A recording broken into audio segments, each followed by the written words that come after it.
about 2 days to arrive from Amazon. It comes with a measuring cup, the lid, and a little cooking pot, and then of course the cooker.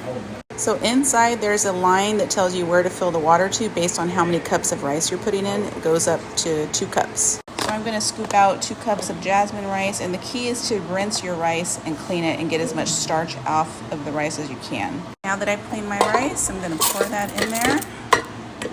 So I poured water all the way to line 1 since this is 1 cup of rice. And then you just press this down and it starts to cook. So there is some bubbling, but it's not overflowing.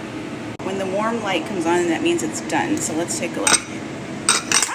Warm light comes on, that means it's done. So let's take a look. It's very fluffy. Wow. And it didn't spill over at all. So I know some reviews said it spilled. It's been on warm for 10 minutes. This tab won't stay down.